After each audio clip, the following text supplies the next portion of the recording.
Local 4 News starts now with a breaking news alert. Well, good morning, everyone, and welcome to our new 8 a.m. show, Local 4 Live. We have a lot of conversations planned for you, but first, breaking news in Oakland County. Almost 400 workers are now on strike at Henry Ford Rochester Hospital. Right at 7 o'clock this morning, that started, so about an hour ago. Priya Mann is live out in Rochester. Priya, you were there when the strike began. The nurses union is there. They're upset over unfair treatment and recent contract talks, saying they didn't go well. Yeah, Nick, it is very loud out here, so just want to set the scene for you. The contract negotiations have not gone well at all, but that's why these nurses have strike. If you can see, Andy Levin is now just talking to some of the folks who have been striking here. 400 nurses walked off the job at 7 this morning. Lots of cars have been honking, and this is a very well-organized protest. Let's just pause for a second. Let's hear what he has to say.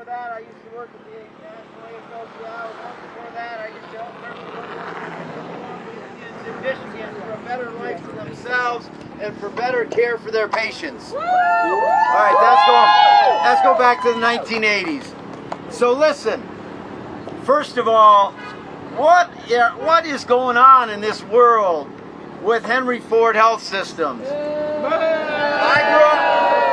grew up in All right, so we're hearing Andy Levin talk, but we want to come back out here because we have a nurse here, Cheryl, who has been with Henry Ford for, 30 plus years? I've been in this a nurse for 38 years. And then yes. You're also a lawyer, and one of the things you wanted to do was advocate for patient safety. Absolutely. I started my career as a nurse 38 years ago, and I've been an attorney for 28 years.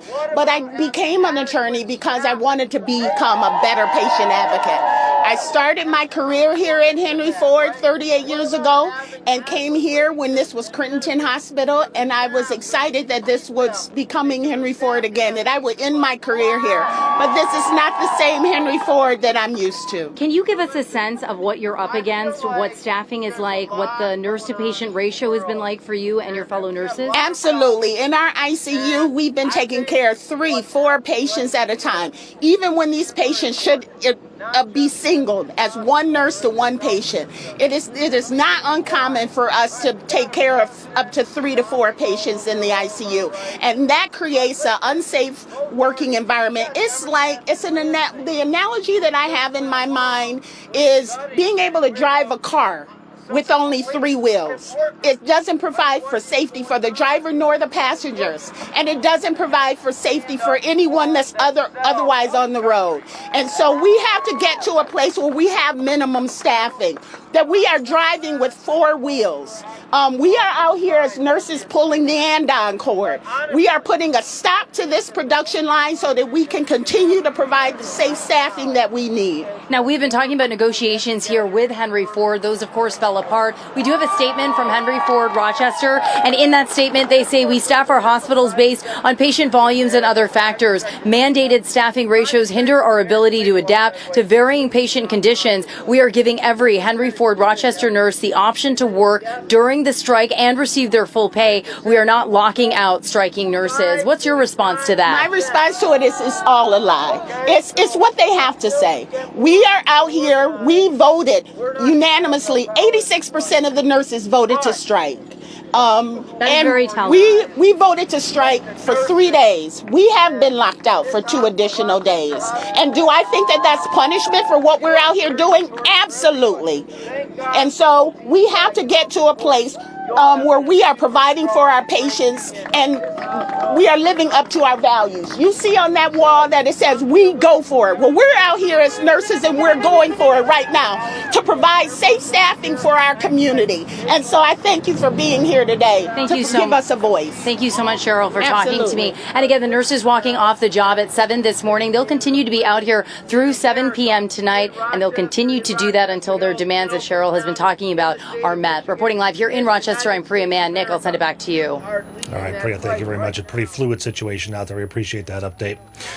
Well, as we mentioned at the beginning of our show, welcome to our brand new show called Local 4 Live. When there's breaking news or live events happening, we're always going to take you there, which is why Priya just joined us for the beginning of the show. But we're also going to take a deeper dive into all the topics that are important to you. And we're going to do it with conversations with anyone and everyone who has a connection to the story. Police chiefs, mayors, city planners, religious leaders, executives, but most importantly, people just like you and I, just trying to understand all these headlines. And we also want to hear from you through polls and comments. It's going to be very, very easy to connect with us. In fact, let's take a look at some of the discussions that we are having today. First off, air quality. It's expected to be back in the unhealthy area for sensitive people in our region. But today, that could all change with some severe weather that Ashley is going to talk about later this afternoon. Also, a live look at Mount Clemens this morning. County Executive Mark Hackel joining us to talk about the issues there. Selfridge is a big topic, but even bigger right now, the more than $2 billion needed to fix county roads. And we're also going to go up north to northern Michigan, where the next time you hit the road for a summer road trip, the landscape could look a whole lot different. We're going to talk with the Michigan DNR about the dangerous issues up there right now and why your summer trip could be impacted. But again, let's start here in Detroit. We've got the Lions, Tigers, Pistons, Wings, Le Rouge, the Detroit City FC. The president of the Detroit City Football Club, Sean Morris, is here with us. He'll be talking about the push to raise that last $15 million. That will be our first guest. But most importantly, or maybe not all that important. And she's very important. I'm kidding. Okay, we'll talk about the audience interaction as well. We do want to hear from you, and our question today is about the Detroit City FC. You can scan the QR code there on your screen right now, or go to clickondetroit.com/vote to tell us, what do you want to see at the new DCFC Stadium? We're going to look at some of those answers later on the show. You can also interact with us by leaving a comment on our YouTube live stream. All the places to find us on social media at the bottom of your screen. I think we've got through all the pertinent information to welcome. So now let's get into the show. The headlines this morning, a live look of downtown Detroit. Another day of poor air quality and possible storms. Right, Ashley? That's right. That's going to be the two headlines today. So we had some showers roll through overnight. You would hope that that would push the wildfire smoke out. You would Not hope. so much. Yeah. You can see the haze over the downtown skyline. So that's what we contend with throughout the chunk of the day. But then once we get in the late afternoon, evening, a marginal risk for severe storms. And so kind of a 1-2 punch today for folks that'll be out and about. All right, so we'll talk about the storms a little bit later on in your forecast. Thanks, Ashley.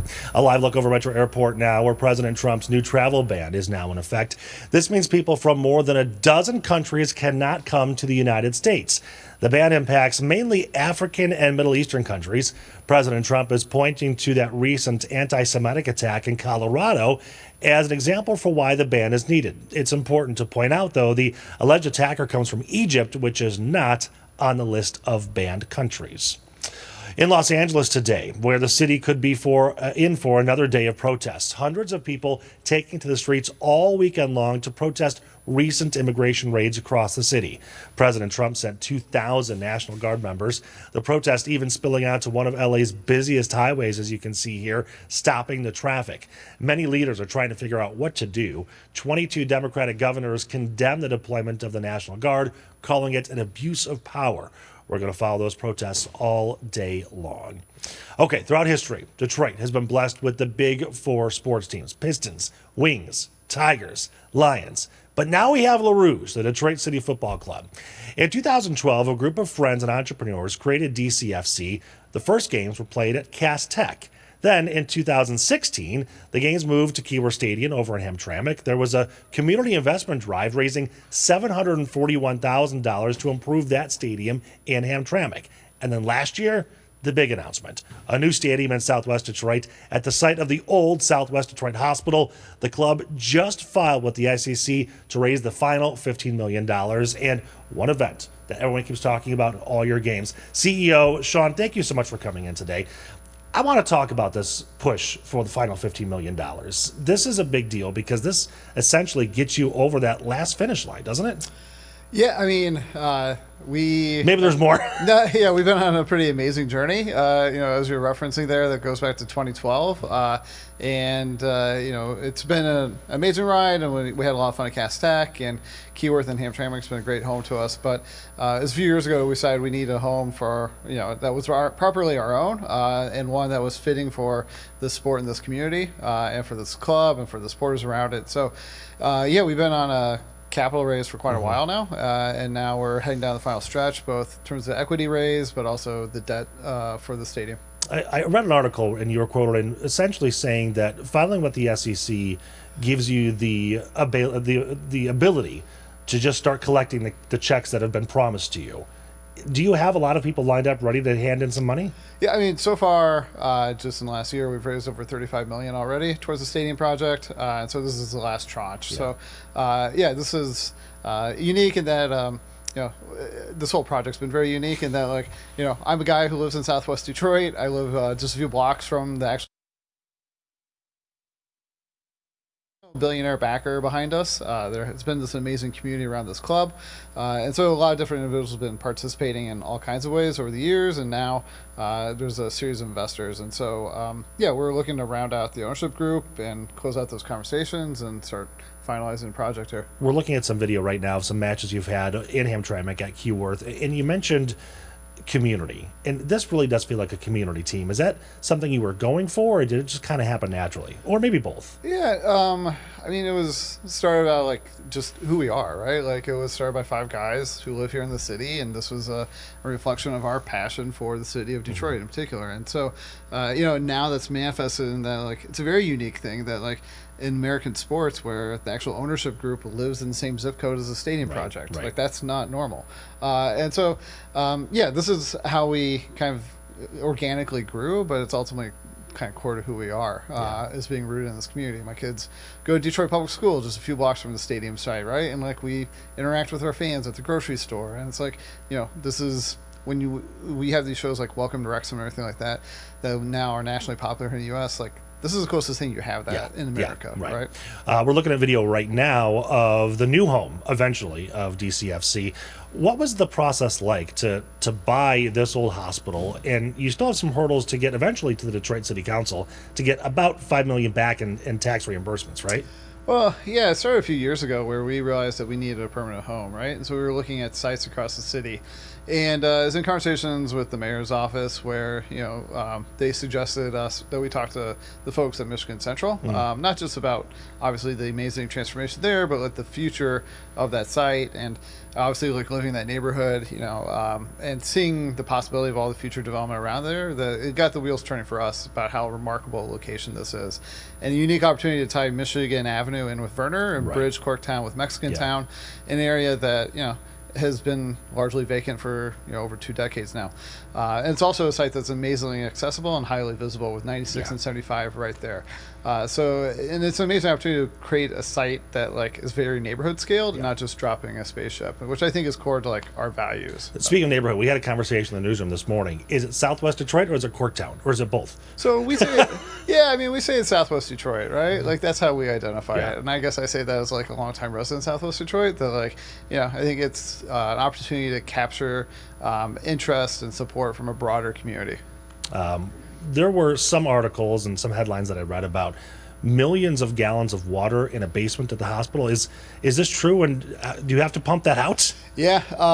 So, I mean, I think we go into this knowing that there's be all kinds of unique challenges along the way. Some urban explorers have gone in there a few times. Sure. Too. I mean, the building's been, one of the more prominent blighted properties for, close to 2 decades now. And so it's an amazing opportunity to take that site and turn it into something that's very positive in the community. And so one of the things, the challenges is, there's 1.5 to 1.9 million gallons of water in the basement that we need to pump out and filter and remove from the site. And so that's actually something that we're working to get done in the coming weeks here, and so that we can move forward with demolition this summer. Okay, so the new stadium, I read, about 15,000 seats. It will have retail, residential, and we're hoping the timeline to be open by 2027, so 2 years from now. Is that still your hope, or are we looking a little further out, knowing that there's more site delays there? Yeah, no, we're pushing hard on everybody that be ready for the 2027 season. So it's always been an aggressive timeline, but that's one we're committed to. And as people who live in the city, I think we're sensitive to projects that get announced and never come to fruition. Sure, yeah, and that's happened a few times here. Sure. Yeah. So, I mean, and I appreciate the difficulties of doing development and, particularly, here in the city of Detroit. And so, but, we have a commitment to our fans and the community to make sure this project moves forward. Yeah. Also of incredible importance is again, the community feel. And I do want to actually bring up some of our megaphone questions right now. We were asking the community, what would you like to see in a new stadium? And some of the comments, the first one was that they don't want to lose that community feel. I mean, that can happen. The larger you build, the less access you have to the club and the players. And one specific comment was, we still want to be able to high five. In fact, here it is from Alec. He says, ideally, what you want to see in a stadium that still has the sense of community, that we were able to talk to and high five the players after every match. You don't see that in any professional league, and we have that here in Detroit.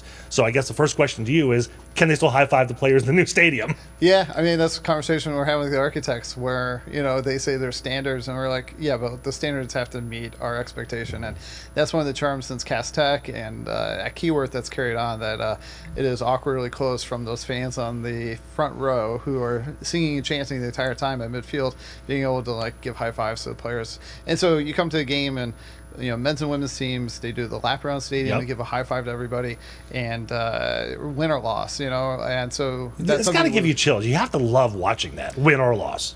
Yeah, I mean, the amount of support, regardless of the results, is pretty amazing. And it just, as this project endeavor's gone on for close to 15 years now, just the connection that those fans have, the supporters have with the players, but how it's transcend now generations, and people are growing up with it, and just that community collection, that vibe, and it's a huge challenge for us to maintain that, and we consider that the greatest obstacle, I think, with pulling off this stadium. I'm sure the architects can figure it out, right? Little high five zone, right? Okay, let's look at one more answer over on Megaphone. Some things I hope to stay the same are being able to stand on the fence line, like you just been talking about here, being really close to the players, and having great food trucks. I do hope something that can be done to make lines shorter at halftime, and a tailgate spot for pregame would be nice. What do you think? Food trucks, tailgating, pregame? Yeah, no, I'm all on board with what Nate's suggesting here. So we are the only pro soccer team in North America where the supporter section, the fans who generally paying the least and are standing the entire game, actually set at midfield. And that was a thing that came out of necessity at Cass Tech, but we maintained at Keyworth, and we're committed in the new stadium that we'd be the only team that has that. So it sets the tone in the stadium, but also it's the optics, and it creates that vibe in there. So again, it gets that touch line, and I think we are this remarkable entrepreneurial story in Detroit, regardless of sports, and take a lot of pride that those food trucks in particular, that we've become a launching pad for a lot of small businesses, and so that's something that we look to foster, and we're developing partnerships in the new stadium to make sure that continues. And it's amazing too, as you mentioned, a lot of this was born from necessity, but it just worked out, and you loved it so much. So, all right, Sean, thank you so much. We appreciate you coming in. Thank you so much. And the new show, Local 4 Live, our very first guest. Okay, when we come back, we're going to talk more about that up trip north this summer. Why it's going to look so much different because of all those ice storms. DNR are joining us for a live conversation about the new dangers up north. Plus, how long will our skies be hazy? Ash is going to come back with that answer. Right now, we're looking live over downtown Detroit thanks to our friends in Windsor. We're also going to talk to Jason Corthorpe. He is getting ready to moderate Local 4's Detroit Mayoral debate. We're going to take you behind the scenes of that prep when Local 4 Live returns.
All right, let's take a live look at some of my picks thanks to some of our Local 4 viewers. This one coming in from Lori Hannon of St. Clair. I believe the description she sent in was a hazy morning over St. Clair. Okay, so Ashley is here on our brand new 8 a.m. show. Welcome. I know you're so excited to be here joining me. I am. I love you, Nick Monticelli. So, yes. Okay, so the weather headline, I see storms, but this haze and the air quality, that's the major issue right now. We just can't get away from this. It really is. I mean, you step outside and it's so difficult to breathe. I mean, it's impacted my voice. Right, I can hear it. Yeah, I mean, from the haze, the wildfire smoke, I mean, you pair that with the pollen, all that fuzz that's flying around, and we're just so itching to get outside to enjoy summer, coming off of a really cold May, and then here we are dealing with this. And then, we're going to be dealing with a threat for some stronger storms heading into the afternoon, especially after 3 p.m. You would think they could just blow the poor air quality out of our area. You would think, but I mean, those Canadian wildfires are so massive, and you just get a little bit of a northerly flow of air, and boom, you just can't get rid of it. So yeah, this is going to be a pesky problem for a while across southeastern Michigan. In fact, I think as the heat rises midweek, that's also going to amplify the haze that we have. So that's a live look right now in downtown Detroit. We're just kind of teetering in the low 60s all across southeastern Michigan, 63 in Detroit, 61 in Ann Arbor, 62 in Pontiac, and 64 in Monroe. So overall, I mean, temperature-wise, it's not a bad start to the day, and we will be rising into that seasonal category of 70s, but the air quality is going to stay pretty unhealthy throughout the day for at least sensitive groups. If you struggle with asthma or have different allergies, check on your friends that are in that sensitive group, make sure they're doing okay, and try to limit their time outside. Air quality currently across southeastern Michigan, we'll call it moderate pollutants from the wildfire smoke, but definitely as the day progresses and we heat things up, you could see that kind of populate a little bit more. Here's a look at that smoke forecast. And so I think by about 3 o'clock this afternoon, we're going to see a thicker layer moving in. That's preceding the front that's going to bring some of those showers and storms that potentially could reach severe limits as we head into the later part of the afternoon and evening. Now, overall, I think it's actually going to be a little closer to 6 o'clock that we start to see these storms firing off. But in the thumb, or just I would say about I-69 northward, you might see it closer to about 3 or 4. But for the bulk of our southeastern, demographic here, it'll probably be closer to 6. Now, mid to upper 70s will be the afternoon high, and we're going to have a few breaks in the clouds, although it'll be very filtered because of that smoke as we head in the first part of the afternoon. But there's that front passing through. Now, there was some thought that you might get a little stray shower down by Monroe along that front. Looks like it's just kind of clipping Toledo and then moving on out of here. So I think the rest of the morning does stay dry. It won't be till this afternoon that we're looking at that level 1 marginal risk for severe storms. That's that dark shade of green you see on the map there from about Sandusky stretching down towards Ann Arbor and then up to the northwest. Damaging wind gusts around 60 miles per hour, and small hail would be the primary threats with any of these storms that do develop. And so here's an hour by hour look at what we're tracking. So I mentioned up into the thumb region, you might get a couple of those isolated pockets or cells around 3-4 o'clock. But after about 6 is when we start to see more of those scattered showers and storms crossing the area. But a lot of this will be out of here by about 10-11 o'clock this evening. And then we're going to look at kind of an unsettled pattern, but we're cranking up the heat. Wednesday, Thursday, we're back into the 80s finally. You get some sunshine Wednesday, though it might be that hazy sunshine, but at least you get a pool day out of it. See, that's my favorite. Yeah. I always say the best friend to have is a friend with a pool and a boat. And better lungs than mine. That's okay. I've had this cough lingering in my chest for weeks. I can't get rid of it. I think it's the same. Maybe I transferred it to you. It's the wildfire smoke. Get some water. Yeah. Ashley, thank you so much. All right, it is finally warming up. I don't know about you. Trying to make plans to go up north and enjoy the UP or northern Michigan, but the Michigan DNR says you need to expect some changes as we're looking live right now because of those ice storms earlier this year. We're going to talk to them about what is different.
Good morning, everybody. Hundreds of nurses from Henry Ford Hospital in Rochester are on the picket line right now. Organizers say they are not showing up for the job because of unfair labor practices. The strike is expected to last for 3 days. The health system says it's offering competitive wages and benefits.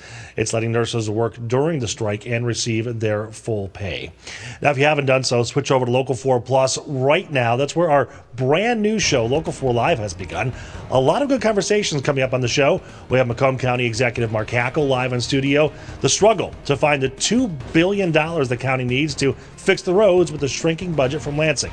Also, are you going up north anytime soon? The Michigan DNR wants you to know it's looking a lot different and could be even more dangerous. Also, Ashley will be back with Look at Your Forecast. The air quality is an issue, and severe storms might be popping up later on this afternoon. Keep it right here on Local 4.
From downtown Detroit, Local 4 Live starts right now. Welcome back to Local 4 Live on your Monday. I'm Nick Monticelli. We're a new newscast streaming right here on Local 4 Plus, and we want to hear from you. We'd like you to weigh in on the news of the day on our live stream on YouTube. You can also do it on our platform, Megaphone. We'll have a QR code later for you on the screen. We'd also like to get you involved in all of our conversations, including the ones in Mount Clemens. In our next half hour, we're going to talk with Macomb County Executive Mark Hackle. Tell us what you want to hear from him, or what issues Macomb County is facing that you would like us to ask the county executive. But first, let's get to some of your headlines this morning. Right here in Metro Detroit, almost 400 workers are on strike at Henry Ford Rochester Hospital. The nurses union is upset over unfair treatment and says recent contract talks did not go well. Nurses want to earn more money and have a better number of nurses to each patient, a nurse-to-patient ratio, to keep everybody safe. The union says Henry Ford is putting its own needs before the safety of its patients. On the other hand, Henry Ford is saying it decides how many workers it has based on how many patients, before going on to say having a ratio of nurses to patients makes it harder for them to adapt to different patient conditions. In Los Angeles, where the city could be in for another day of protests. Hundreds of people taking to the streets all weekend long and today to protest recent immigration raids across the city. President Trump is responding to the protests by deploying 2,000 National Guard members. We're going to follow those protests throughout the day, all day long today. In Royal Oak, where the battle over Sheetz is playing out at the City Commission meeting, they're going to be voting on a proposal to let Sheetz build a gas station at 14 Mile and Coolidge.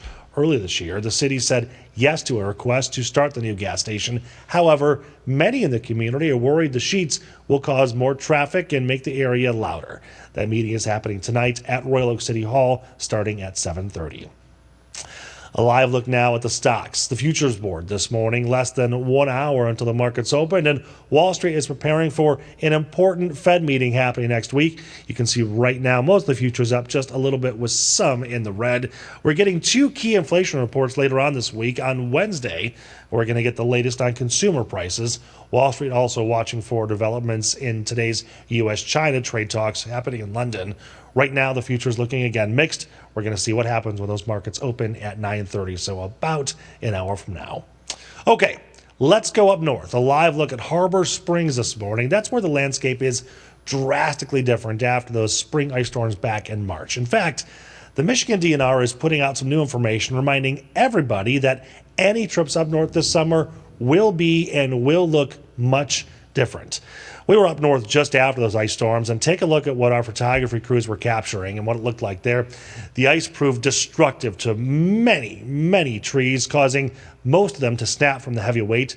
Crews have spent months recreating landscapes and parks, and depending on where you are, again, it could all look different if you're heading up this summer.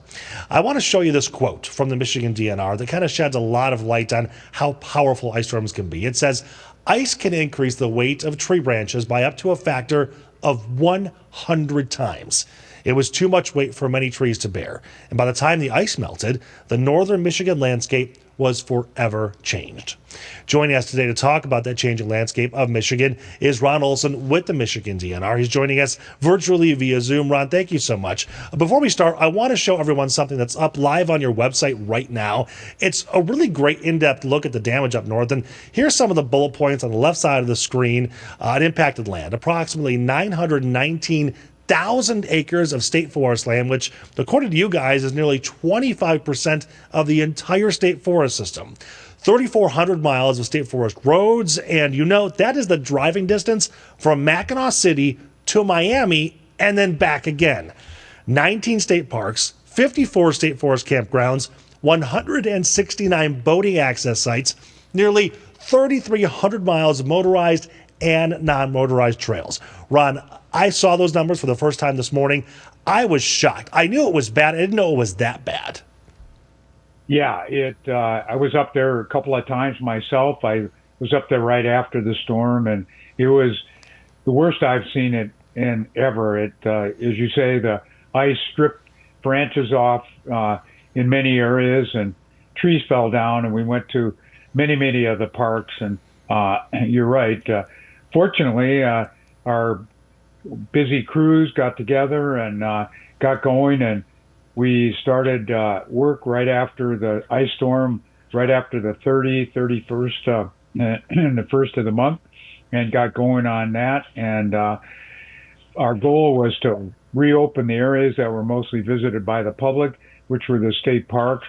And we had, of the 19 state parks, most of them would open the 15th of May for the camping season. There was only 2, Petoskey and Clear Lake, that usually open sooner, but we were able to get them all open by the 15th of May. Some of the day use areas were challenged, and then the campgrounds in the forest that we manage, there's 54 of them, as you indicated. 39 are open now. There's 14 are still closed, but it got hit pretty hard. But we wanted to try to focus on areas where people would go to. And then we had the 160 plus boat launches, and we wanted to get many of them open by the trout season in the latter part of April. And right now there's 159 of them that are open. There's still a couple of them closed. and then the trails, as you mentioned, some of the big trails like the North Central Trail and the Northeastern and Northwestern, they're all open, but there's an image there that shows you what we had to confront, and those are that's what it looked like in a lot of our areas, and staff went to it, and we were really pleased with the results and how hard everybody worked. We now have volunteers that are helping out. We had over 1,000 registered for that, and we had a group just a few weeks ago up at Hartwick Pines and working on trails. Plus, we have trail partners on the motorized trails, the ORVs. We contract with clubs, and many of the clubs are now working hard to clean the trails. They take a while because it's hard to get into them with mechanized equipment. So, Ron, for all the people that are going to be coming up north this summer, I know we had talked a lot about what the damage was, and you've done a phenomenal job cleaning what you can, but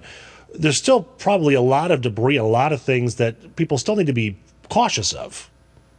Exactly. And one of the big problems before we opened was the hangers in the trees, the broken off trees up top. And so we had to get in and clear them out so the branches didn't fall down.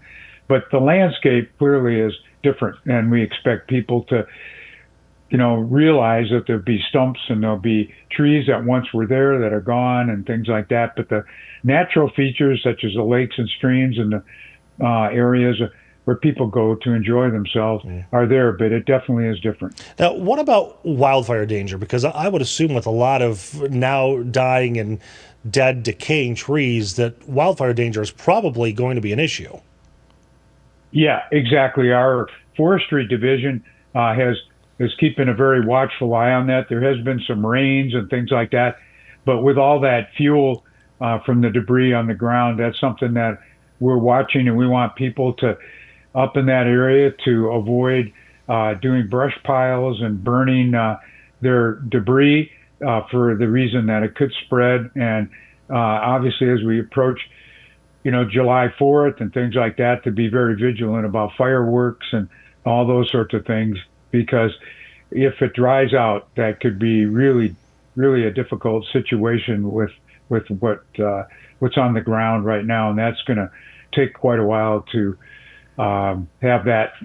It'll disintegrate eventually, but it's going to be quite a while for that. So right, eventually it's going to be good for the soil with additional nutrients. But in the meantime, right. Ron, thank you so much for your time. And again, a headline here: just be cautious, enjoy the beautiful Michigan scenery, but we just have to be a little extra careful when we go up there. Correct. All right. Okay. Ron, thank you so much for your time. Appreciate you. All right. When we come back, we're going to bring in the one and only Jason Colthorpe talking about politics. In 1 week, he is going to be moderating Local 4's Detroit mayoral debate. He's going to give us a behind-the-scenes glimpse into everything he is doing to prepare when we come back.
Well, welcome back to Local 4 Live. In about 20 minutes, we're going to be sitting down with the Macomb County Executive, Mark Hackle. If you live in Macomb County or visit Macomb County, let us know what you want to hear from him. We're going to take your questions directly to the county executive. Just scan the QR code right there.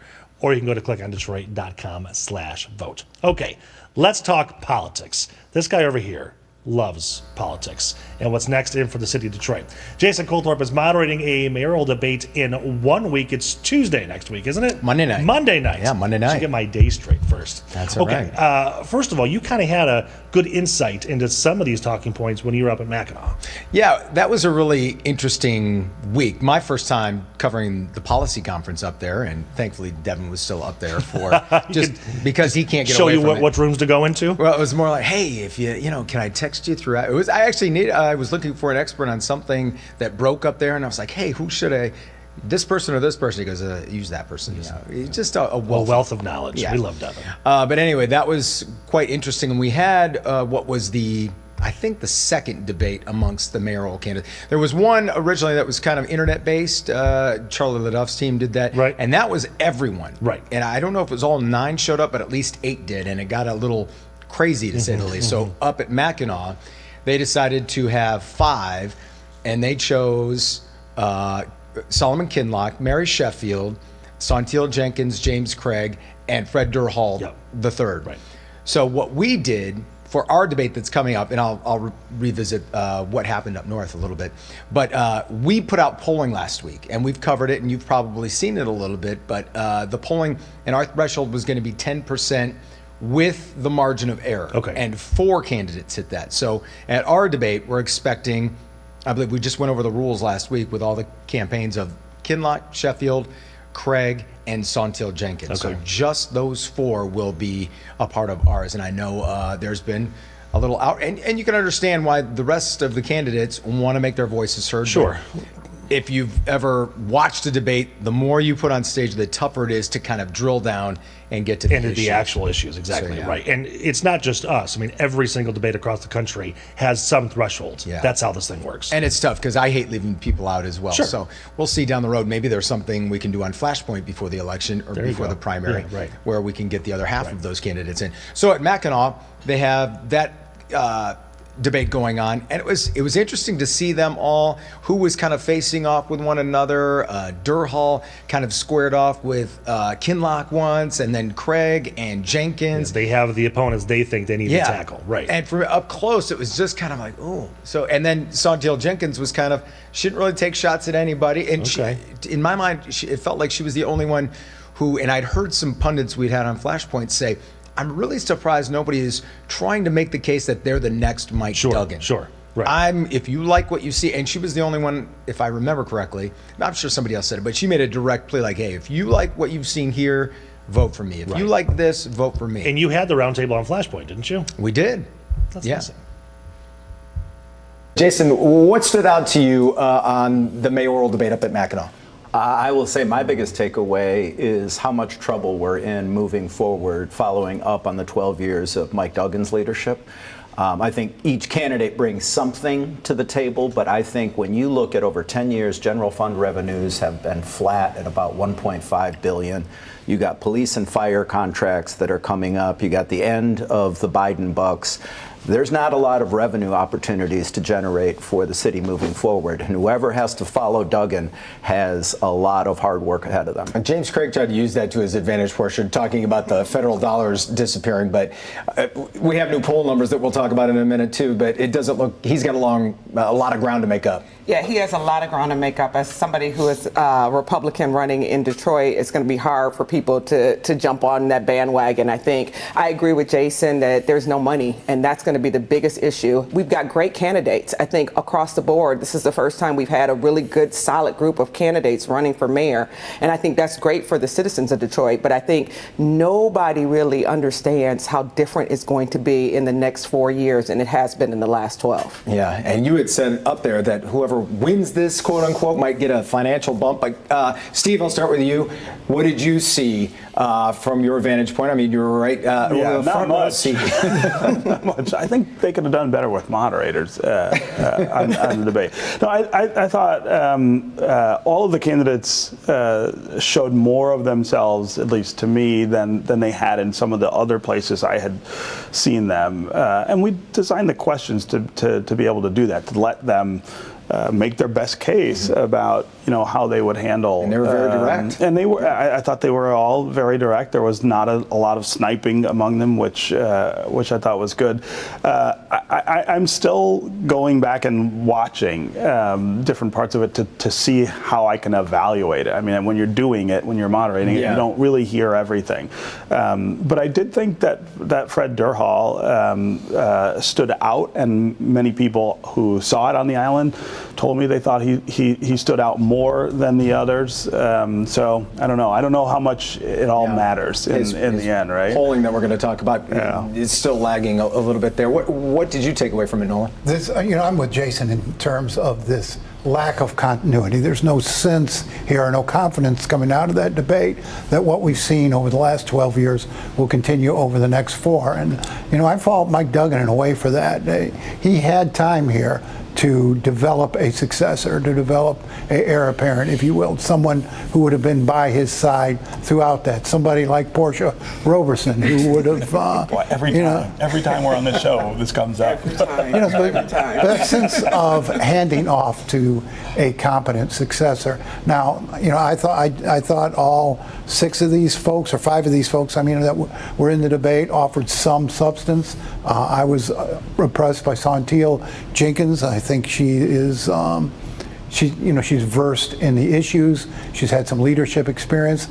She came off as a little diminutive, and I don't know how that's going to play with the voters. The new poll numbers came out this week, ours in Detroit News. What did you take away from that when you look at Mary Sheffield now with a 38-14 lead over Solomon Kinloch? Well, she appears to be locked in for the general election. I think it'd be hard to argue with that. But who's number 2? There's 22% undecided. That could go anywhere. It can go to a lot of different places. But the general election is going to be a whole lot different when it's just one-on-one candidates. Portia, what do you think of the people that are right behind there in that mix? Like Nolan said, 22% undecided. What do they have to do now to get that second spot? Well, it's interesting. I thought that there would be a lot more activity and a lot more attention on the mayor's race right now, right? Usually after Memorial Day, you just see a massive kick in to people wondering who the candidates are. We still haven't seen that, so I'm not really sure where that 22% is going to go. I think, Solomon, everybody talks about the fact that he has a large congregation. He has a lot of people that are out there that can be part of his street team, so to speak.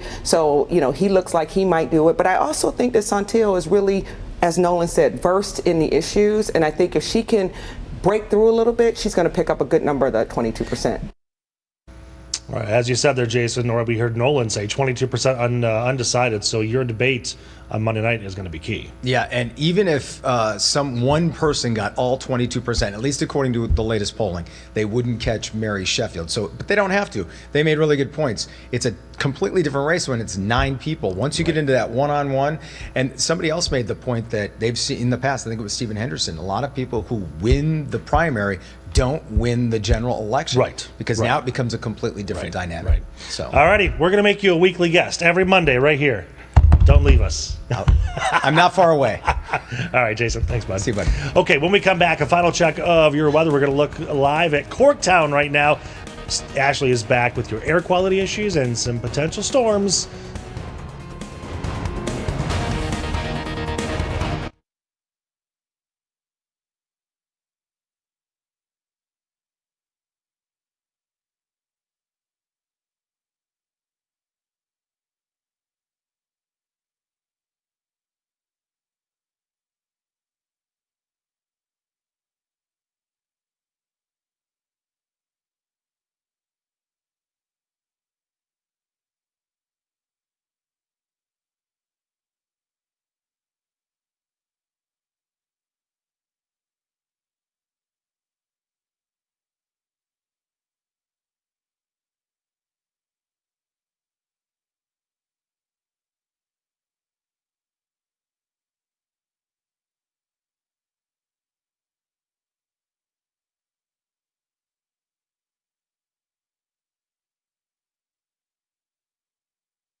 Got Detroit.com right now at one of the big stories we're following. This time back in 1953, Michigan's deadliest natural disaster, the only EF5 tornado to hit southeast Michigan. This was June 8th, 1953.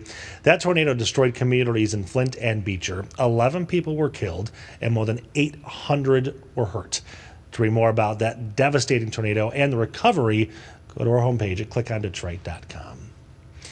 All right, Ashley is back with our forecast. Fortunately, nothing like that to talk about. But it is frustrating. The air quality issues, the smoke, the haze that won't go away.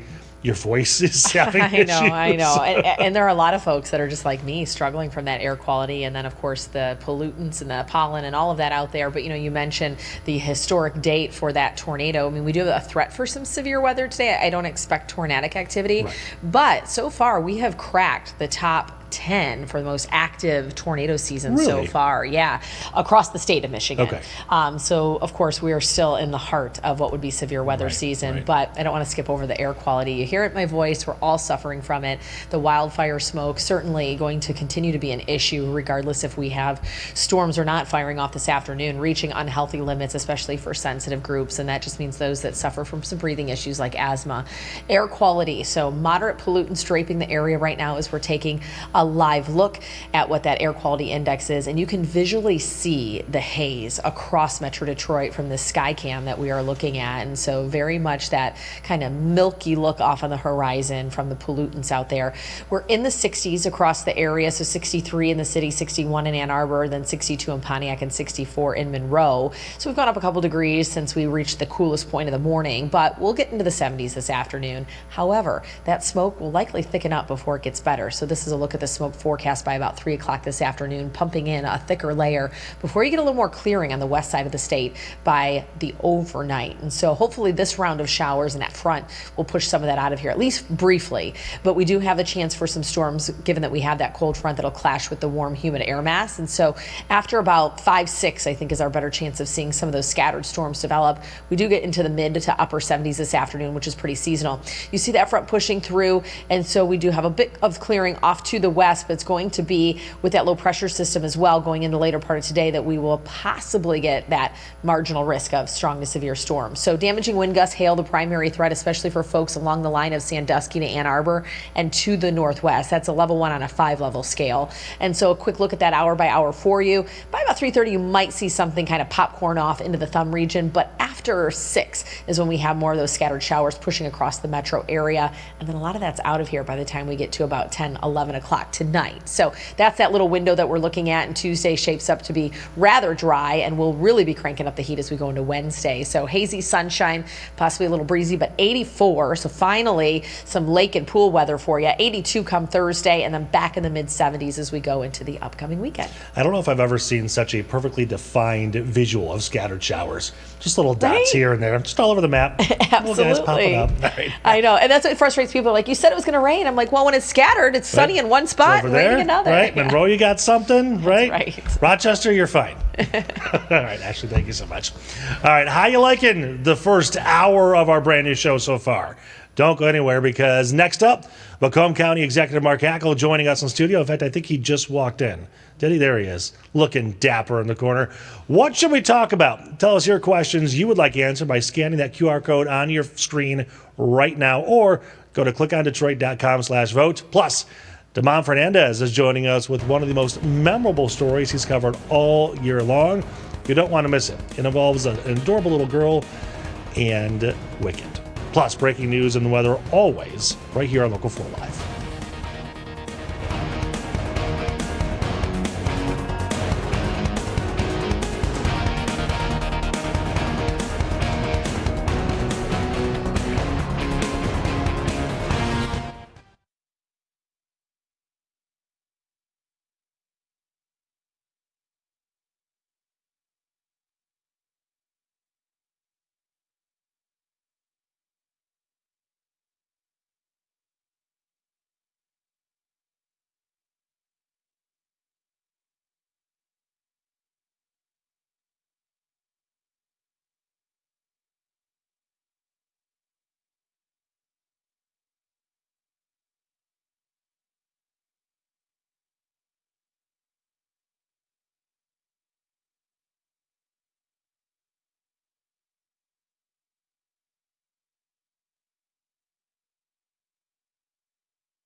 Local 4 News starts now with a breaking news alert.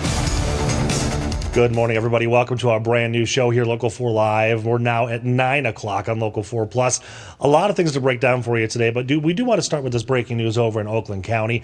Nearly 400 workers are now on strike at Henry Ford Rochester Hospital. At 7 o'clock this morning, they walked out and began striking. Priya Mann is live this morning for us. She's been there the moment it started talking to all of these striking nurses. Priya, what are they so concerned about? What are their sticking points? Well, I think the big one here is a nurse-to-patient ratio as well as safe staffing. We watched those nurses walk out of the front doors of the hospital. They made their way to the sidewalk here where they have been protesting now since 7 a.m. I'm joined with Dina, who is with the union representing all of these nurses. And what are the main issues that have brought nurses out here on the picket line? Nurse-to-patient ratio, for sure, is our number one.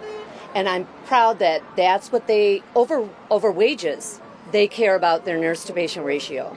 So that is the biggest thing. We need Henry Ford to come to the table and be real about it. We were talking to a nurse who was just describing what the conditions are like when you, in some cases, have 12 patients in one shift. I mean, just the amount of work that goes into that. Can you set the scene for what it's like for nurses and ultimately the care patients are receiving? There's a big lack of ancillary staff, especially since the pandemic. And so we're doing more with less every day. So when you add more patients to that mix, it just is not safe. We want our patients to be safe. We want to care for our community in the safest way possible. Do you think protests like this, striking like this, is effective? Yes, I do. I do, because Henry Ford came to our last negotiation date and they stated, this is it. This is our last best and final offer. So this is the only way to move them. Is it a way that no one wins in a strike? This would not be our first thing, but we've tried everything we can to move them, and they're not moving from their position. Yeah, it's certainly been a difficult negotiation process. We do have a statement from Henry Ford that I'd like to get up on the screen right now, and it says, we staff our hospitals based on patient volumes and other factors. Mandated staffing ratios hinder our ability to adapt to varying patient conditions. We are giving every Henry Ford Rochester nurse the option to work during the strike and receive their full pay. We are not locking out striking nurses. I've heard from you and several nurses that that's just not the case. That's not true. They have locked us out until Friday. We return to work on 7 a.m. Saturday morning. You know, what would your message be to Henry Ford Health? Come to the table. Don't bargain from a fixed position. And you've got to listen to our safe staffing argument here. It's to save our patients. We don't push paper. We save lives for a living. Well, thank you so much for talking to me, Dina. I really appreciate it. And again, they have been out here since early this morning at around 6:30 in the morning. They were out there in a parking lot with supplies getting ready. And as you can see behind me, they are set up for the long haul here. Nurses walking off the job at 7 this morning. We'll stay out here till 7 p.m. and then do the same thing again tomorrow. And of course, we'll continue to follow this developing stories if there's any movement here at Henry Ford Rochester Hospital. I'm Priya Mann, Local 4. All right, Priya, thank you so much for all those updates. We appreciate you. All right, well, I know that was one heck of a way to start a brand new show here, but that's news for you. That's how things work. So hello and good morning.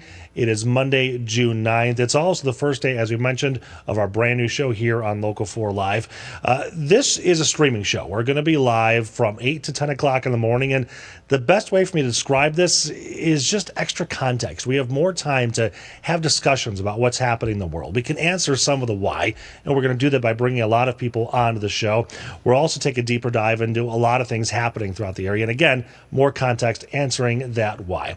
We also want to hear from you in a lot of areas, what things are happening that we should tackle that might help you with something. We're going to ask you questions too about some of the things that our eyes are on. One of them is a live chat with Macomb County Executive Mark Hackel.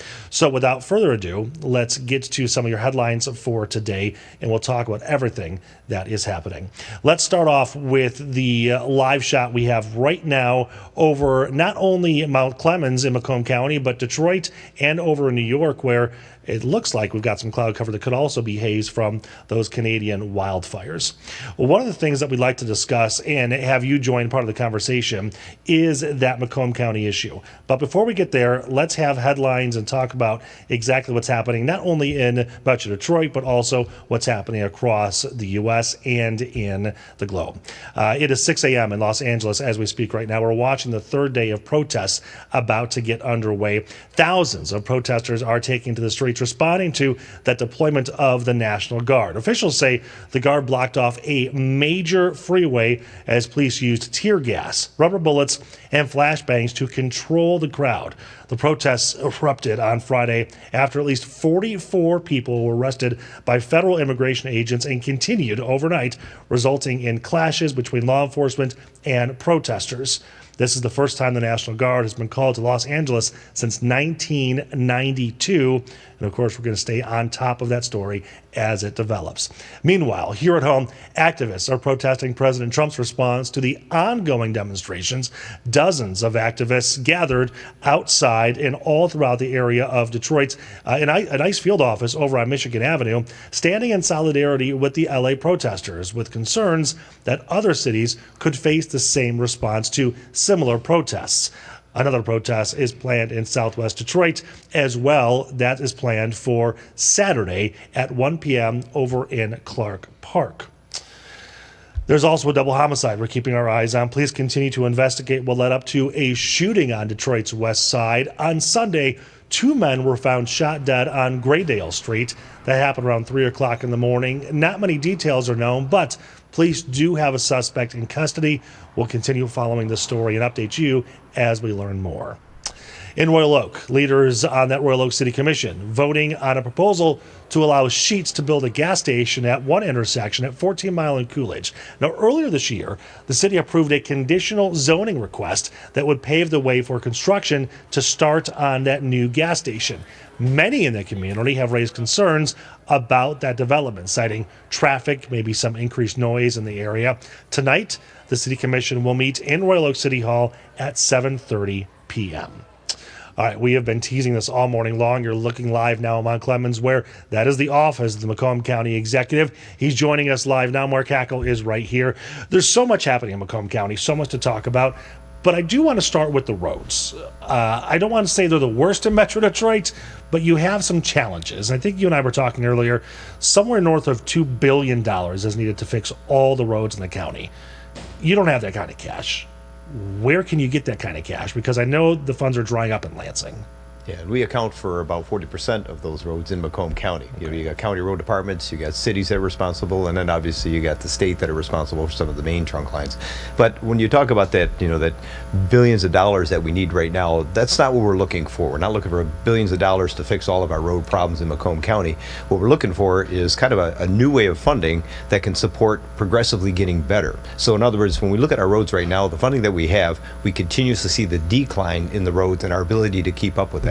So we're looking at a number that would help us at least start seeing progressively a change in that fashion. So again, the legislature, they talk about different models, different ways of figuring out how do they increase the funding. That's something that's going to be sustainable year after year.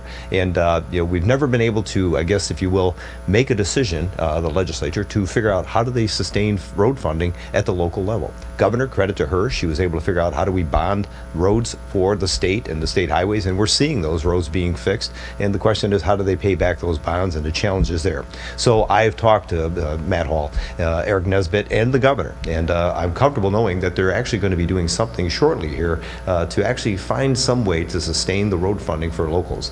We're looking at about 100% increase in road funding for just the county roads. And if that comes through, people are going to see an incredible change in the roads that are happening, not only in front of their homes, but the main thoroughways that they travel through in and around the county. So you said if. Is that a key word? What happens? What needs to happen for that to happen? Yeah, I think you got to get the both sides to settle the differences that they have, whether it's Democrats and Republicans, and come to the realization that they will benefit from this in an election cycle. That's what most politicians kind of worry about is, how do I get myself reelected? Well, I think if they solve the road funding issue, they're going to find that the public is going to be incredibly satisfied, whatever that decision is, because they're going to see that their actual tax dollars are going to something that's most important to them, and I hear about every day, fix the damn roads. Right, and we can't fix the damn roads unless we fix the damn funding. So is there a new formula being proposed then? I mean, if we're getting additional funding for roads, then that means that money is coming from somewhere else. Do we know what that answer is? Everybody talks about Act 51 and try to figure out how do you change, lane miles to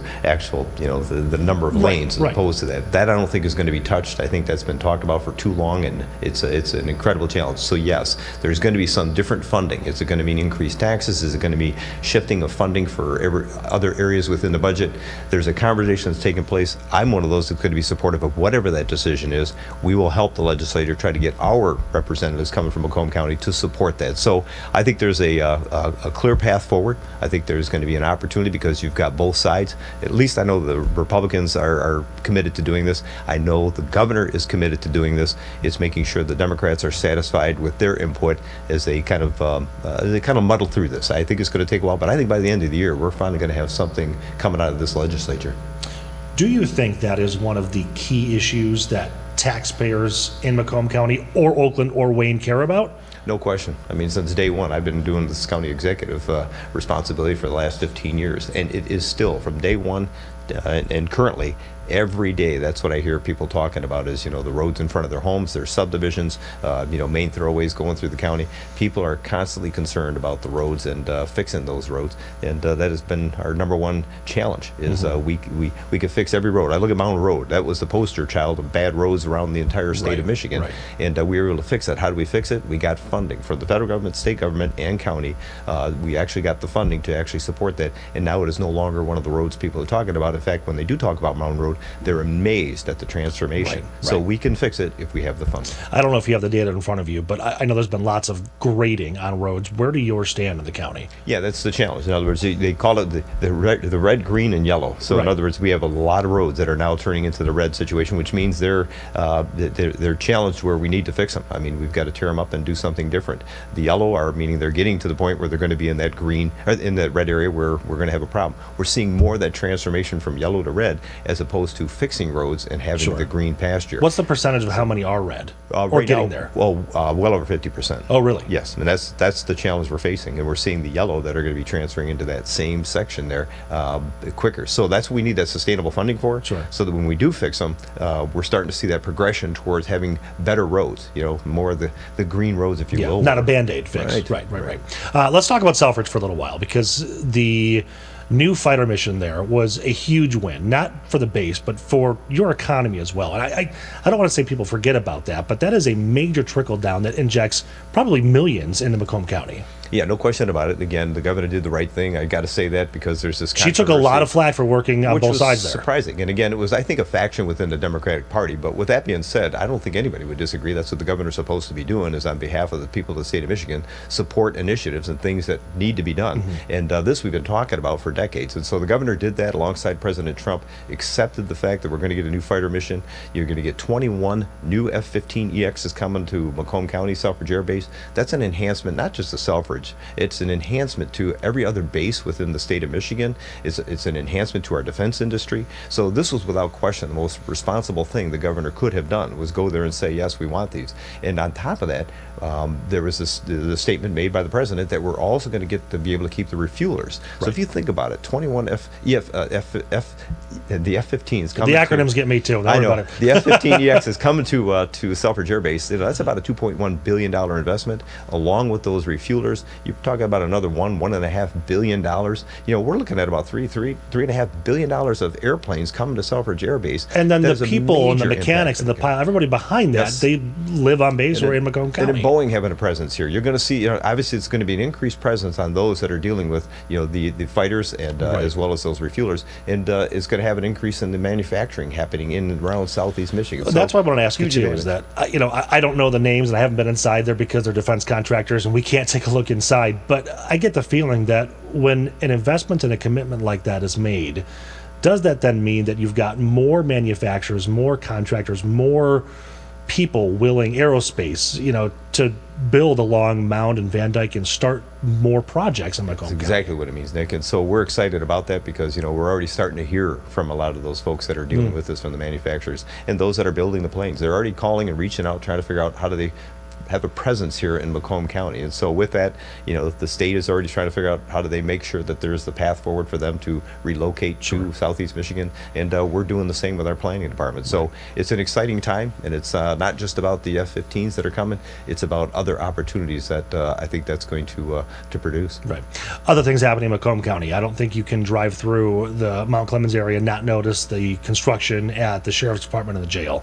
That was a huge project. I don't know if everyone understands why it had to happen, though. So please explain why. No question. I mean, number one, we've had aging facilities, that were built on. It's a complex. What do I mean?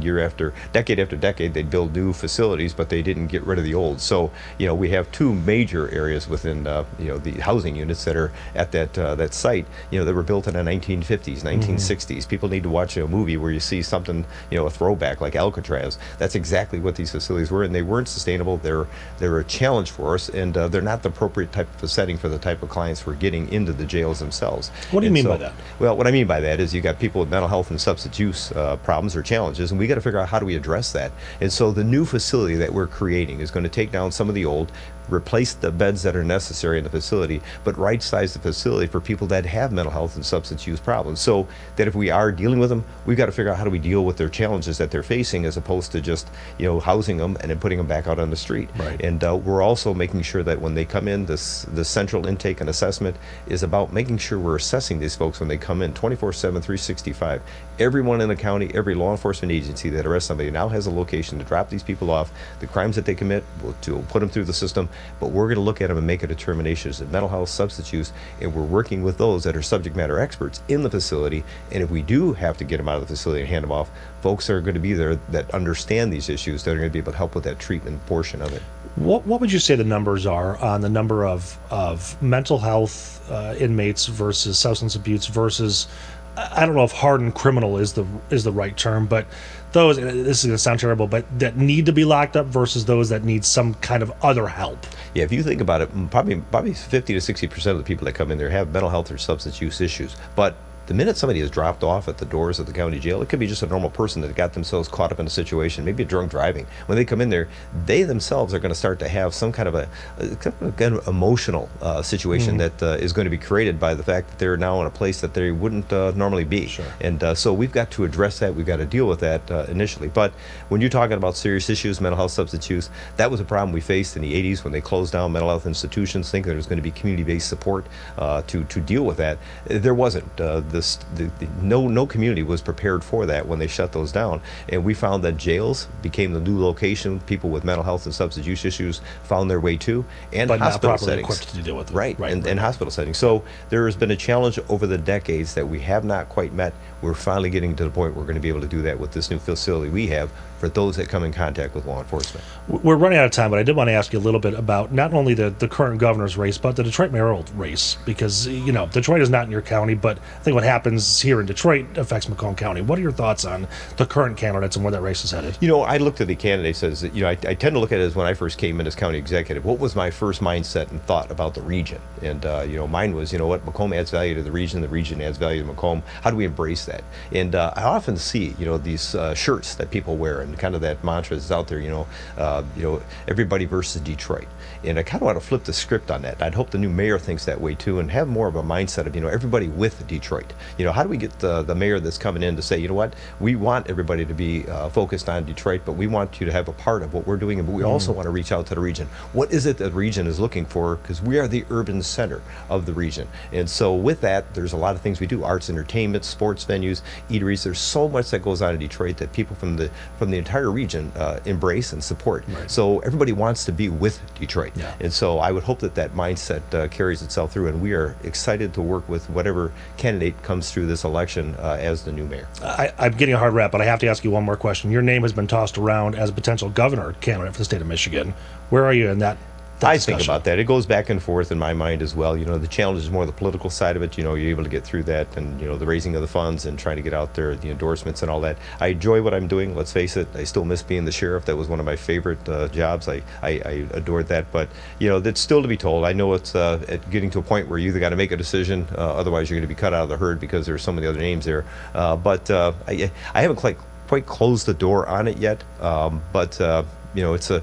It's more the political side of it that I'm trying to figure out, how do you make it through that as opposed to being able to do the job, which But I would enjoy. you would consider for this current governor's race? It's still something that is still mulling around in my head, but I'm being told by many that you've got to make a decision soon because there's so many. You can make one right now if you want. We're live. I know you would love that. So, that would really kickstart this programming. There you go. All right, County Executive Hack, thank you for your time. Thank you so much.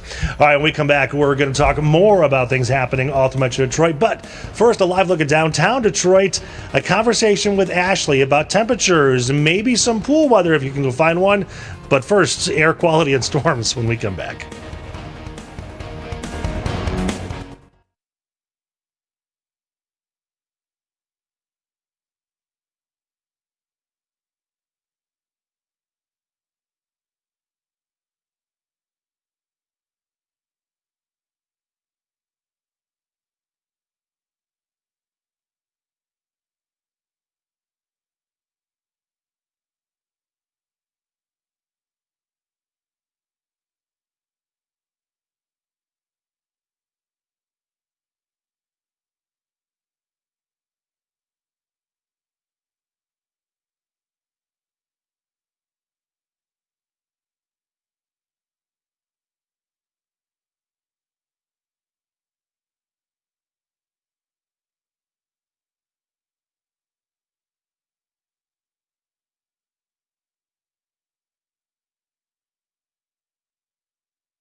All right, welcome back, everybody. Local 4 Live here on Local 4 Plus and clickondetroit.com. I have the one and only Ashley Barrissey at the new desk. Some brand new lighting. New microphone. Right? I know. The tech team was so fun. Like, we got you a new podcast.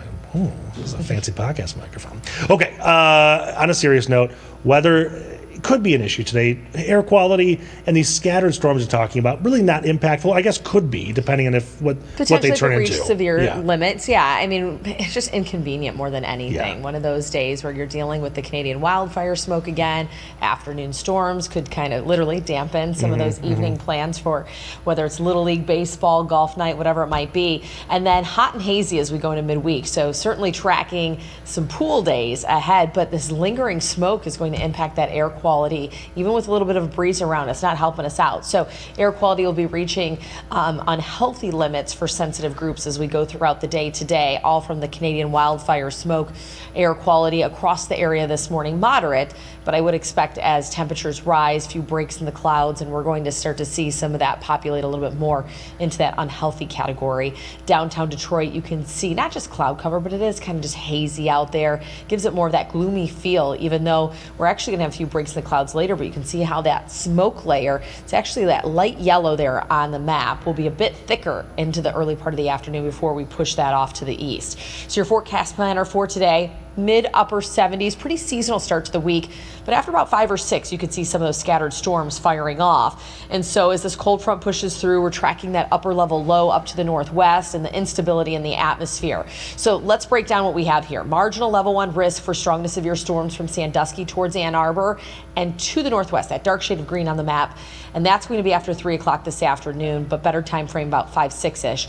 And gusty winds where we could see damaging wind gusts reach 60 miles per hour with some small hail will be the primary threats. Hour by hour look. So 3:30, you might get a popcorn shower or two up into the thumb, but after 6 o'clock or so, you're seeing those scattered showers and storms roll through. And by 10 or 11, really that threat will lift and we will be pretty much dry through the overnight. So the pollen forecast for today, if the smoke's not bothering you, well, likely those cotton fuzzy things flying around are, and that's because we do have a moderately high pollen forecast today. Rain will taper that off tomorrow, but then we're back into that more moderate territory through midweek.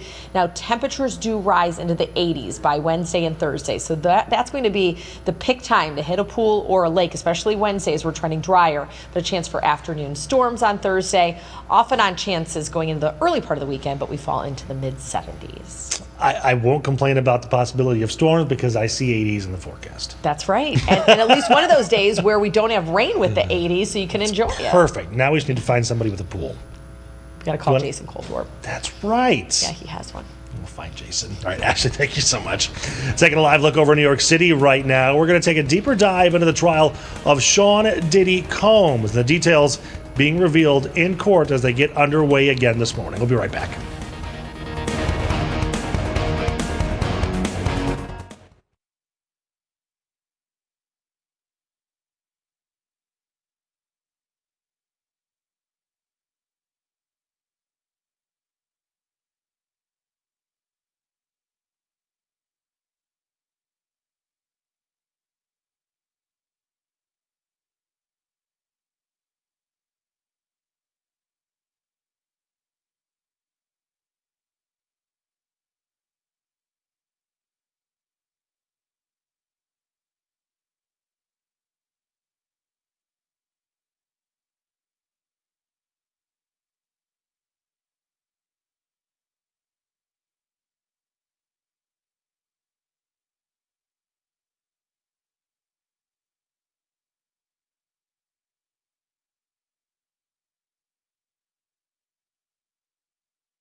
Welcome back. Some breaking news just into our newsroom this morning. 2 men have now been charged in that plots to carry out a shooting at a high school graduation in Pontiac.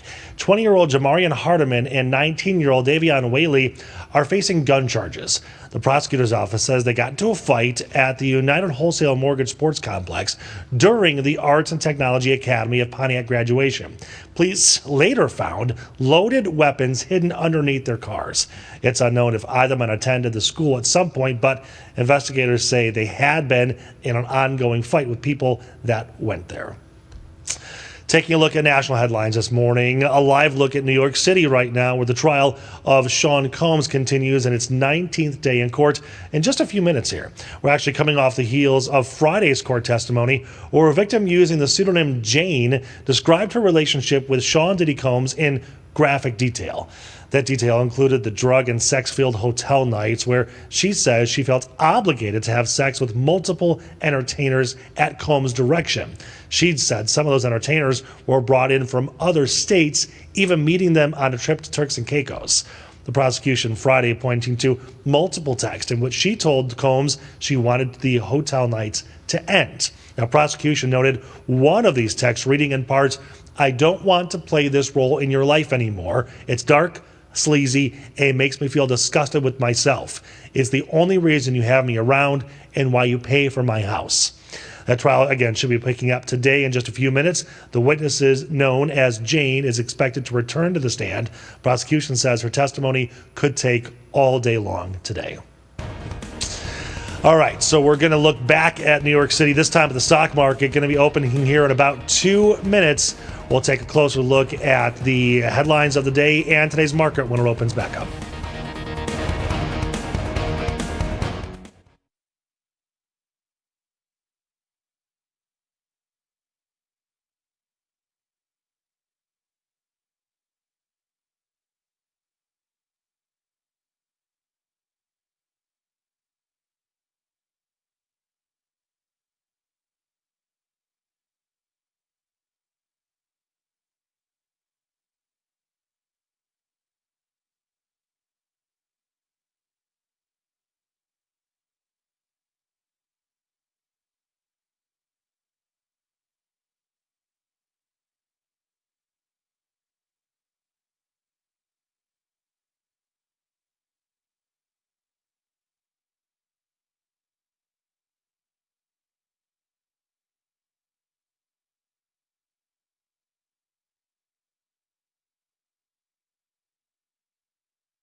From downtown Detroit, Local 4 Live starts right now. Welcome to Local 4 Live. We're going to start with the stock market that opened just a few seconds ago. You can look at that here on the big boards and see how things are doing. You can see we are currently up, but it's only been 26 seconds. So we'll see how it goes. Obviously, a big deal for today will be those trade talks between the U.S. and China that's happening in London later on today. We'll see how the market reacts to that. Well, 3 new businesses are opening in Detroit's North End neighborhood. Beauty Cafe, Modest Creative Company, and Mixed Rolled Ice Cream are the latest additions to the Motor City Match family. The program has helped startups through grants. The new businesses open to the public at noon today. They're at 7446 Woodward in Detroit in Suites 107, 109, and 112. Also, a new park is opening on Detroit's west side in the area of Livernois and Grand River. The Love Thy Neighborhood Park is opening today at 6 p.m. That's over near Monica and Livernois. The park attractions include basketball, roller skating, soccer, street hockey. Well, that's my favorite. I was a big street hockey fan. Michelle is my stage manager. Michelle, street hockey? Sure. She says sure. There's also life-size chess and checkers. The park was built on the site of the once vacant parking lot, and it's all an effort to transform that area. Okay, well, many of you know this guy right here, Damon Fernandez, the anchor of our 5:30 newscast here at Local 4. You've had a big passion, though, and it's all about these community stories. When you got here, that was the first thing I noticed about you, is that you dove in to the communities, and you found these niche stories that we normally didn't get to see, and now we're learning all these in-depth things about communities and people doing great things. Yeah, I think, Nick, when you are situated and activated in the community and have your ear open, you hear about some gems that don't normally get covered. And I think it's important to even at least pitch it and see what the producers and the editorial team has to say. But oftentimes we find some gems and some things that really make people talk and look for those memorable moments. Right. And one of those happened to be a little girl who sings just as good as Cynthia Erivo. Ava Dargan is a 4th grader from Dallas Academy of Arts and Sciences. She's just stolen everybody's hearts. Yeah. She had a talent show at school, May 29th. She won singing Defying Gravity from The Wicked. Became really popular with the movie that came out. And she was going viral. We picked it up. It started getting more attention. Producer sent me out to do a story with her. And I was surprised. She comes from a family of musicians. They call her house the Music House. Okay. Her mom's a singer too. So I saw firsthand where she gets it from. Well, let's see her. Happy birthday to you. Happy birthday to you. How you doing, Ava? Good. Good to see you. Meet Detroit's own Ava Dargan. She's the 4th grader people across the world are falling in love with right now.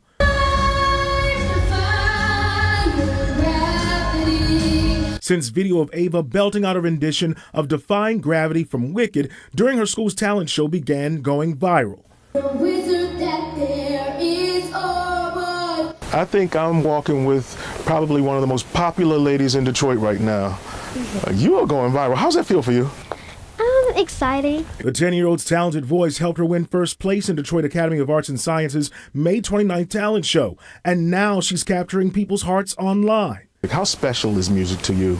I would say music is a part of my heart. Music is very special to me. And this little girl's been connected to music since she was born. Give them a sense of pride. You see, Ava's mom, Raven Glass, is also a singer. The greatest love of all. In fact, folks call this family's home the Music House. Raven says she was always convinced people were going to hear her daughter one day, just not quite like this. People are talking about how she walked off the stage like it was nothing. A lot of people are talking about crying. You made all these grown people cry. In a viral video with multi-million views, even celebrities are liking and sharing the posts. People were going to hear her one day. They were going to see that talent. That's not something that you can just keep bottled up. And the fact that celebrities are acknowledging what they know is true talent coming out of this little bitty body is just amazing. And Ava's taking in all of this new attention with grace while staying focused. Yeah, I want to dance with somebody who loves me. This little singer with the big voice says she has some huge plans. I'm dreaming big about the things that are going to happen in the future to me. Dreaming big and making every note count.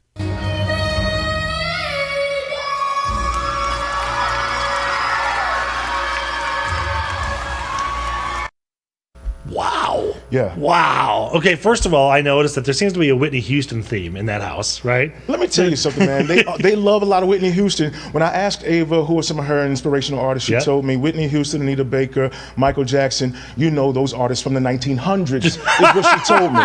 And I was like, okay. Yeah.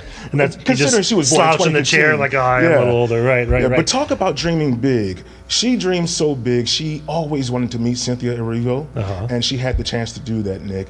One of the things about Ava, she's a shy girl. Her mom told me that in order for her to break out of that shyness, she would go to the grocery stores and make her sing in the middle of the aisles. Really? Yeah, just to be around people and get used to breaking out of that shell. So that's what she's been doing for years now. And then she got a chance to meet Cynthia on the Today Show, right? Yeah, so after our story aired, NBC Today Show contacted the mom, and they've been contacted by some other big entertainment companies too, just since that video went viral. Wow. She went over to New York last week. Cynthia Erivo did the concert on the park. Right. So that was the same day that the new trailer for Wicked for Good came out. Right, the second version. And it was a big surprise to her. She didn't know what she was going to expect, and we all got a chance. The nation got a chance to take that in with her. Let's take a look at it. Would you like to see Cynthia maybe in person? Right now? Yes. I think she's here we can somewhere. arrange Let's see. She's here for a concert. Ladies and gentlemen, I wonder if we could get her out. Cynthia Erivo. Oh my God. Cynthia Ava. Well done in doing that. Thank you. Amazing. Nice to meet you. Thank you. How are you? Good. You can't be shy now. Why don't you sing like a little bit of it? She's right here, 1 foot away. You want to sing something? And nobody in all of us, no wizard that there is or was, is ever gonna bring me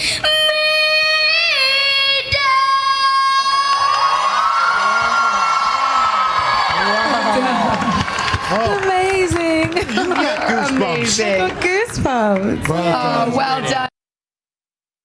Can you imagine what that must have been like for her? I'm going to ask her. You know, her mom messaged me and told me that they had such a great time, and they've all been so gracious. You know, think about it, Nick. A little girl from Detroit's East Side, a 10-year-old, I met her on her birthday, who has a passion to sing, but now people are seeing the possibilities of her talent. Sure. And she's just riding this wave right now, and she and her family are so grateful about it. We've even been getting some messages from people who saw that story. One woman, one of our viewers, said, hey, I'm donating a piano. Does her family have any need for a piano? Really? So I've connected them. Yeah, I mean, that's incredible. People are taking notice, and it's a good thing. You know what I love too is that she has the right role models. If you look at Cynthia Erivo, I was a big fan of hers when she was behind the scenes during The Greatest Showman. Yeah. If you saw some of that video, she was the one jumping and hooting and hollering in the back corner, and now she gets her time. Yeah. And now this 10-year-old gets to sing right in front of her. Yeah. And say, I want to do that one day. Yeah, she has those lofty role models, but she also has the role models right there in her home, who are helping to cultivate that and keeping it real for her too. Her mom Raven sounds pretty good too. Oh, Raven's a mess. She's right? a beast. They got to maybe a little a duo together. All right, Devon, thank you so much. All the time. What an Thanks, awesome Nick. story, man. Appreciate Thank you so you. much. Thanks. We love her.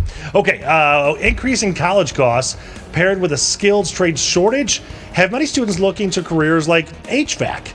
Coming up, the core memory that made one woman realize heating and cooling was her passion. A live look over the airport right now where air quality is a concern all day long. We'll talk more about those issues when Local 4 Live returns.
Air quality will be reaching unhealthy limits for sensitive groups as we go throughout the day today, all from the Canadian wildfire smoke. Air quality across the area this morning, moderate, but I would expect as temperatures rise, few breaks in the clouds, and we're going to start to see some of that populate a little bit more into that unhealthy category. Downtown Detroit, you can see not just cloud cover, but it is kind of just hazy out there. Gives it more of that gloomy feel, even though we're actually going to have a few breaks in the clouds later, but you can see how that smoke layer, it's actually that light yellow there on the map, will be a bit thicker into the early part of the afternoon before we push that off to the east. So your forecast planner for today, mid-upper 70s, pretty seasonal start to the week, but after about 5 or 6, you could see some of those scattered storms firing off. And so as this cold front pushes through, we're tracking that upper level low up to the northwest and the instability in the atmosphere. So let's break down what we have here. Marginal level 1 risk for strong to severe storms from Sandusky towards Ann Arbor and to the northwest, that dark shade of green on the map. And that's going to be after 3 o'clock this afternoon, but better time frame about 5, 6-ish.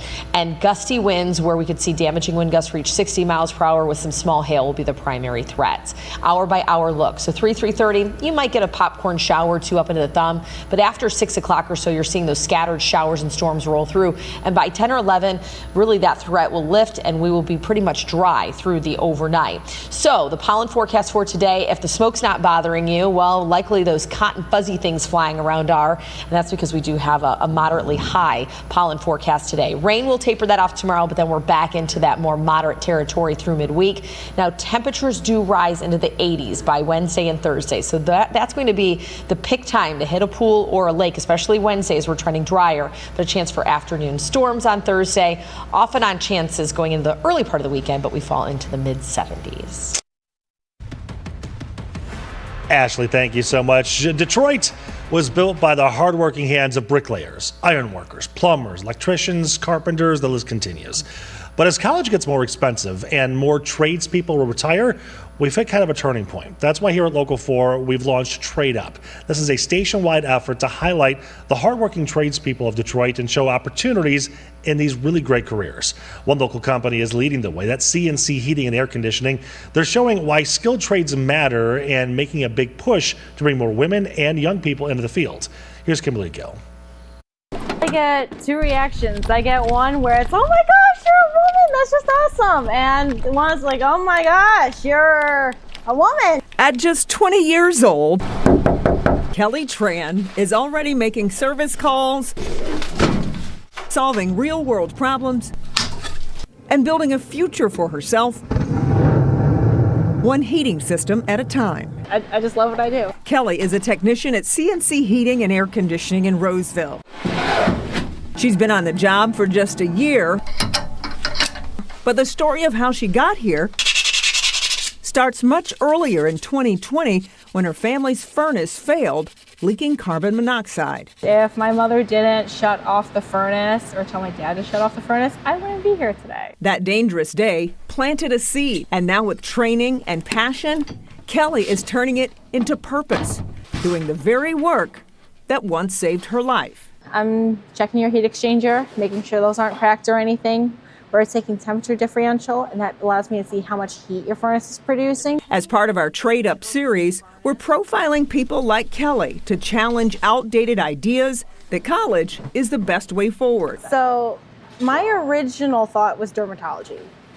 And then 2 weeks before we could put in our applications for our colleges, I completely lost that passion. Kelly isn't the only one finding her calling in the trades. 28-year-old Nicholas Schultz was in college studying finance when he decided to switch career paths. I just couldn't sit in a chair for 8 hours and stare at a screen and answer phone calls for the rest of my life. Nick enrolled in trade school and never looked back. Now he's thriving as a technician, proud to be learning fast, earning good money, and staying ahead of the curve. A lot of people that went to college, tough finding jobs. A lot of them aren't even using the degree that they got. CNC Heating and Air Conditioning is investing in young workers with or without experience, offering real opportunities to grow. We take pride in bringing in younger staff to come in and, create a career for them. So it's not just a job, it's a career. We're looking at these as an investment long term. So what they're doing is creating sheet metal for our installation jobs. Dana Huddle is a third-generation owner. We do have to special make it. We offer multiple options. We bring in people, straight from trade school, and we have people that come in with no experience at all, and we can train them to provide them a career. Her granddad and great-uncle started CNC nearly 8 decades ago. AI is not going to replace the trades. You're always going to need people that can go into people's homes and service their furnaces, their air conditioners, hot water tanks, their plumbing, their electrical. All the skilled trades are, recession-proof. Kelly and Nick both say the work isn't just rewarding, it's empowering. Where do you see yourself in 5 years? I'll probably be like their first woman senior tech or something like that. That's what I'm shooting for. I don't know. She might take your job. I can believe it. She's a tough cookie. This is Dana Hoddle, the general manager of CNC Heating and Air Conditioning. And thank you for joining us here in studio. I wanted to talk more about this because for so long, our generation, when we were in school, we were told college is next. Oh, yeah. Like there wasn't even a discussion about anything else. Like you had to go to college. Yep. Obviously it's changed, but Yeah. it needs to change, right? I mean, you need workers. Oh, yeah. I mean, right now, baby boomers are retiring. 5 baby boomers for 2 people coming into the trade. So we can't sustain that.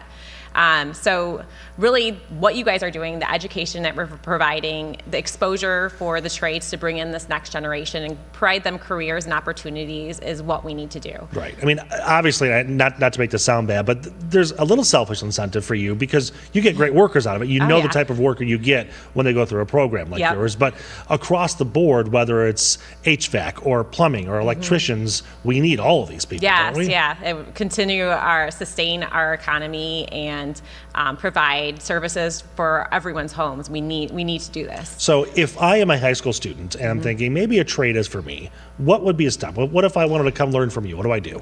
Sure. So there's, multiple programs throughout. Community colleges offer Northwestern Technical, MIAT, and Canton. They all provide trades programs that you can look into. We also provide in-house training for people coming into the trade. So you don't necessarily need to go to that trade school. You can come in and work for us.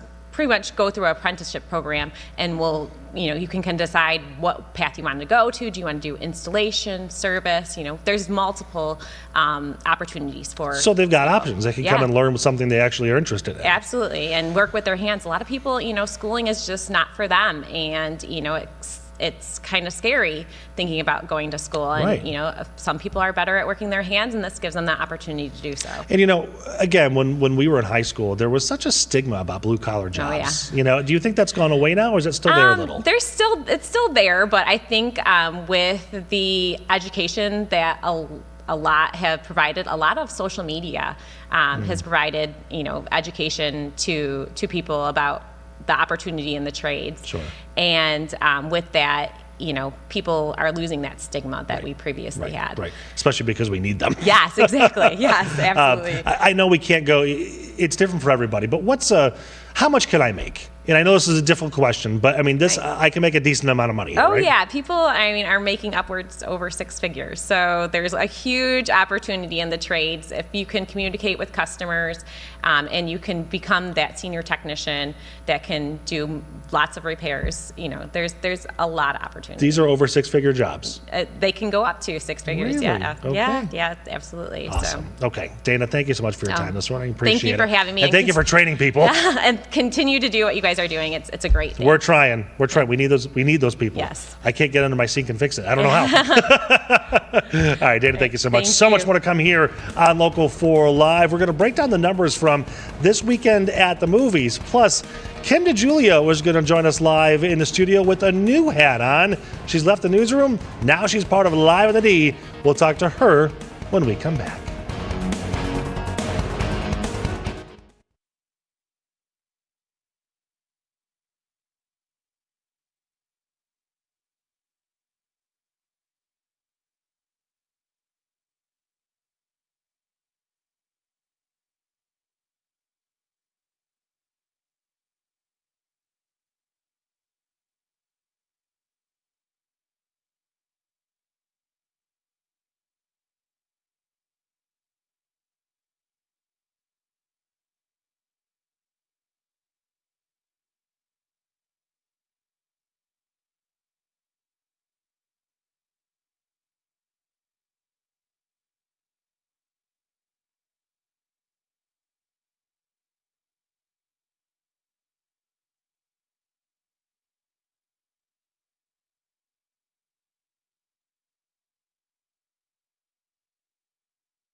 Welcome back to Local 4 Live. Check this out. Viewers sharing their photos with us right now on MyPics.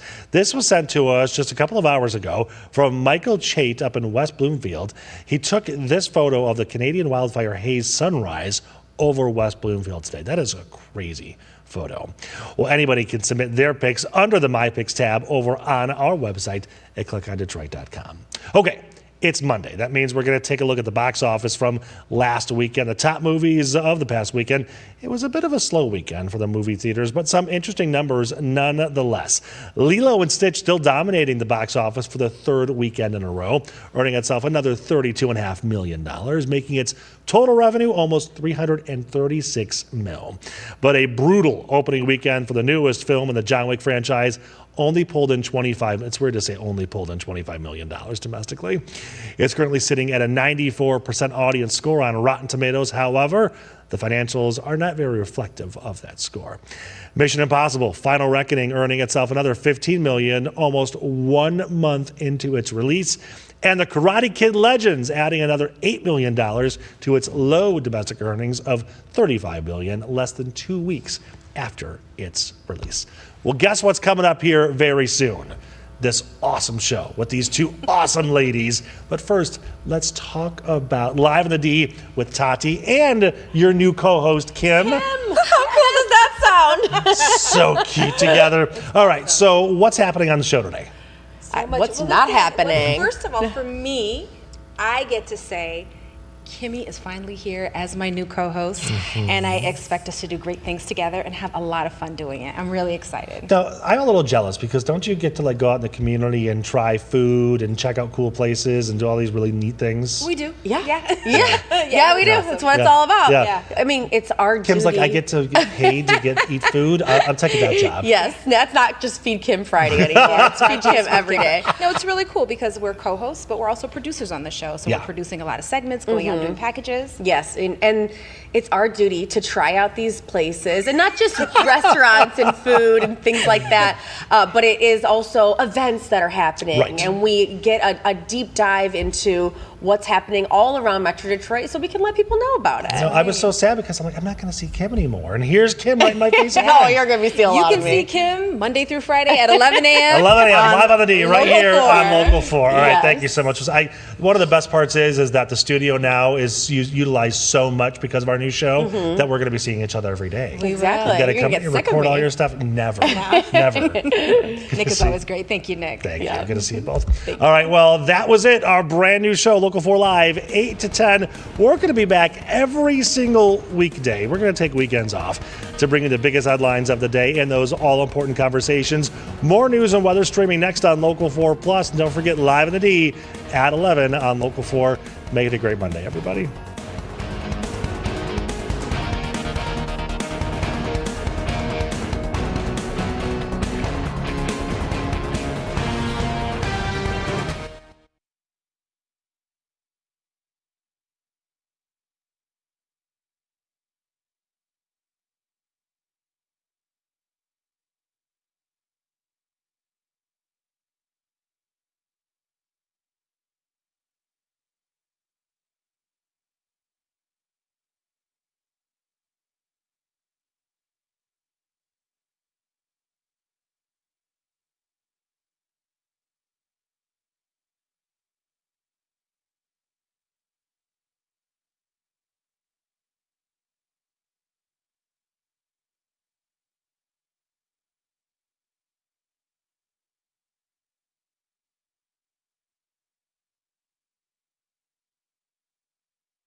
No, he can just probably straight fall.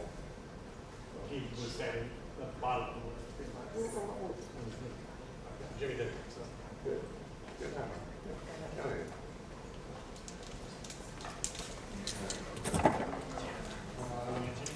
Do you want to switch IFB1 batteries, or they should be good? I gave him the other one. Oh, the B? 1B? Okay. That should be the plan from now on, I think. Okay, give him 1B. And 1B, so Jason still has 1A.